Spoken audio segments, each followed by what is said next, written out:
अस्सलामुअलैकुम व्यूअर्स, आज मैं आपको सर्फ टैबलेट्स के बारे में बताऊंगी।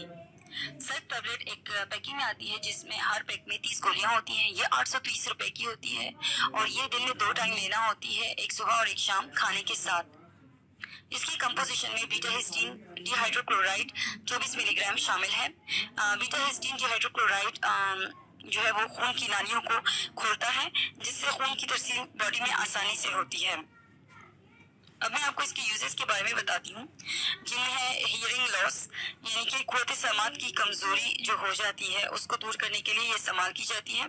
इसी तरह दूसरी डिजीज़ है मीनियरस डिजीज़, जिसमें चक्कर आते हैं और साफ सुनाई नहीं देता। ये इसके लिए भी बहुत मुफीद है।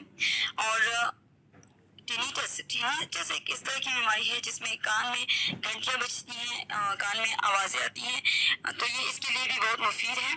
और फिर वर्टिगो इस तरह की बीमारी होती है जिसमें इंसान को चक्कर आते हैं, तो ये वर्टिगो की बीमारी के लिए भी बहुत मुफीद है।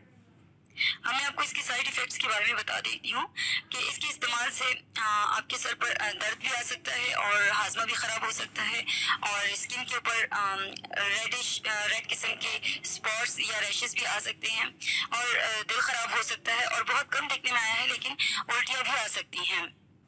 अब मैं आपको इसकी कंट्रा इंडिकेशंस के बारे में बताऊंगी कि किन लोगों को इस्तेमाल नहीं करनी चाहिए। तो ये बच्चों के लिए इस्तेमाल नहीं करनी चाहिए, बच्चों को इसका इस्तेमाल नहीं करना चाहिए।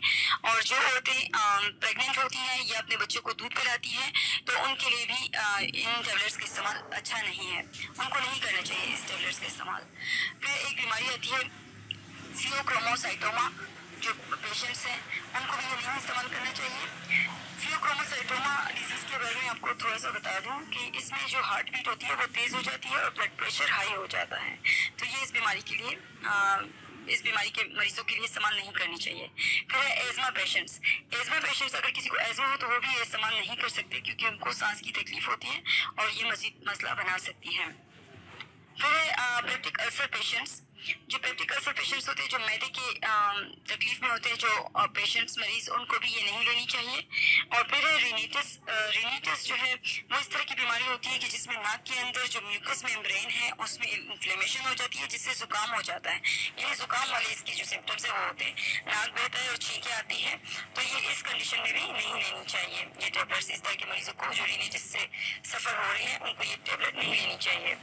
इसी तरह एक बीमारी है अर्टिकारिया इस तरह की बीमारी है जिसमें खारिश होती है स्किन पर और रेडिश से आ जाती है, रैशेज आ जाते हैं और स्पॉट से बनते हैं, तो इस अर्टिकारिया की बीमारी में भी इसको इस्तेमाल नहीं करना चाहिए। उम्मीद करती हूँ आपको मेरी ये वीडियो पसंद आई होगी। अगर ये आपको पसंद आई है तो इसको लाइक